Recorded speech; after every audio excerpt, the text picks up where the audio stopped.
It was the year 2007, a year after I was born, and also a year right before the 2008 market crash. Beautiful. What a time to be alive. Anyways, this was the year that Transformers 2007 came out, and let me tell you something about this movie, okay? It was absolutely revolutionary. Okay? Peak cinema. There were so many great figures that came out during this era. So many figures that I wish I could get my hands on today. And with the release of Transformers Rise of the Beast just a couple days ago at the time of recording this, I figured it would be the perfect opportunity to go back and take a look at some of the figures that I got during that era. Or not during that era, but that I picked up along the way. And what better way to truly start us off than with Transformers Leader Class 2007, Optimus Prime. The sheer size of this figure is absolutely incredible. He dwarfs figures from the modern era. And would you believe me if I said that Optimus Prime had that dog in him?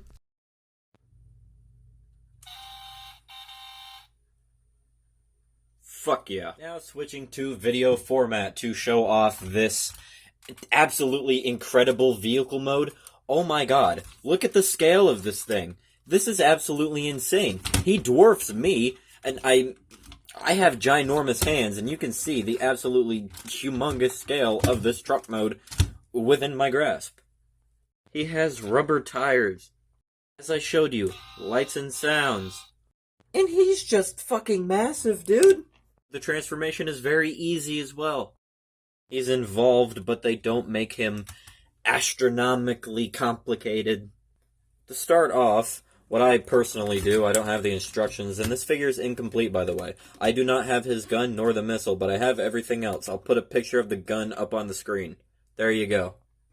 Bring these panels out, fold the top ones in, unhook everything from down here and swing it all around. Untab the arms at the back and swing them around. He's kind of big, but bring the arms down like so. Bring the shoulder pad down. Bring that around. Bring what around, Isaac? You're flipping something up. Ignore me, okay? I'm not a professional yet, but this video format is a way for me to improve, so just give me time, okay? I am getting there. I will be a good reviewer. I am determined now, motherfuckers. There we go. There we go. There you go. Hopefully all of that was in frame.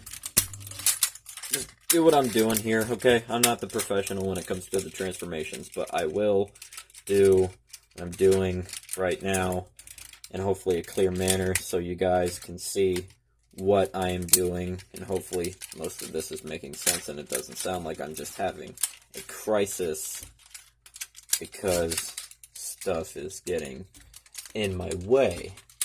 But that's okay. It's meant to be a puzzle and it's meant to be a challenge. Let me adjust the camera. There we go. Alright. Alright. There we go. Alright.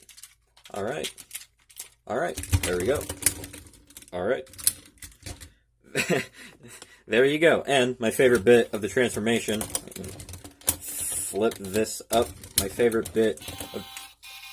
yeah, we heard you already. My favorite bit, you grab this little button right here.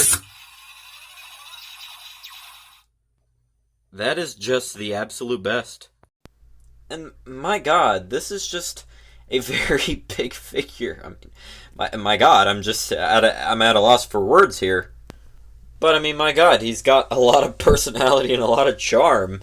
Especially for the time this thing came from. It's impressive, honestly. Into size comparisons, first of all, here he is with a figure from his era, my first Transformers figure ever, actually the very first video on this channel, 2007 Concept Camaro Bumblebee, and yeah, he gets fucking dwarved, man.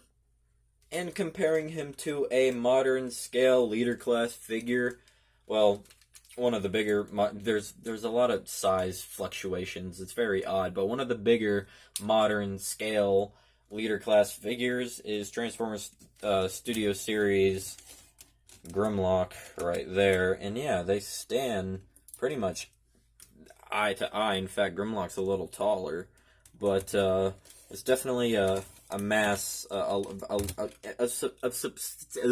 can't even speak, a substantial loss of mass.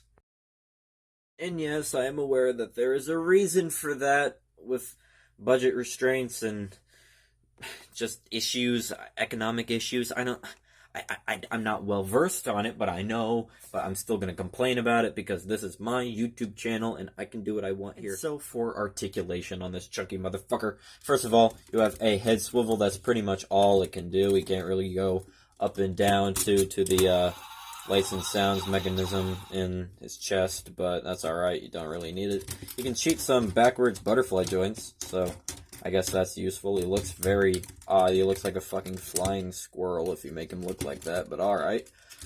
Full 360 at the shoulders. They can move out that far, in that far if you want to make that useful. He has a double joint at the elbow, and for the record, shoulder pads are on a ball joint and a hinge. Fingers can move, not all independently, I don't think. Yeah, no, he can move his index finger independently, and the rest are conjoined like that, but that's alright. No wrist swivel. Also, the thumb is on a ball joint too.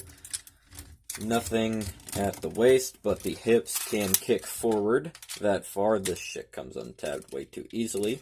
It can kick back that far. It can move out that far, and they can move in that far if you ever want to make that useful.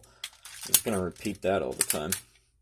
He does have a knee swivel, an upper knee swivel. That's very odd, but this was designed in 2007. I'm not going to give it too much flack. Knee bend below 90. That's kind of pathetic, not going to lie. And ankles are on ball joints, and there's a cool piece of automorph right here for the toes. So that pretty sweet if you ever want to make that useful. So, with that out of the way, this guy is not that he's not that dynamic, but he is posable. You can figure something out with him, and I have before. You can make him look good. He's just kind of awkward. Revenge of the Fallen Optimus kind of fixes a lot of this guy's issues, and I'm really, really thankful for that because I really want to track that figure down one day. He has been my end-all, be-all Optimus Prime. That's not even the right phrase. I'm going to keep buying Optimus Primes for as long as I fucking can.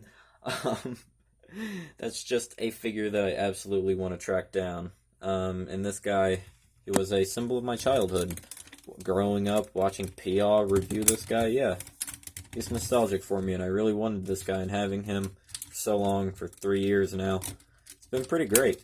He's a really good figure. I absolutely do recommend this guy. He is wonderful. He's great for the time. He's great for the era we're currently living in. There's a lot of passion exuded in this kind of figure. He's not really focused on being just a figure. He's focused on being a fun toy. That's important.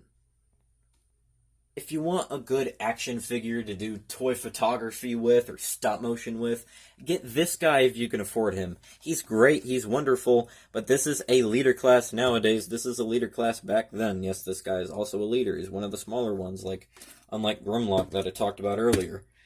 If you want something to just have fun with and just be a great Optimus Prime to be there, stand in the front of your collection and be a serviceable action figure too, this is great too.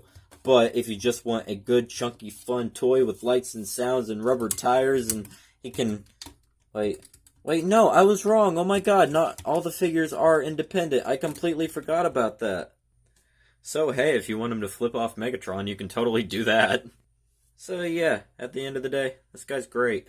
I wish I had his gun, but he can do that. So yeah, if you want a good, chunky, fun toy just to mess around with and pick up anytime and not get a fucking headache while trying to transform, go for this guy if you can.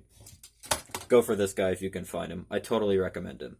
Anyways, guys, with all that being said, this has been That Nerd Isaac 2006 rolling out.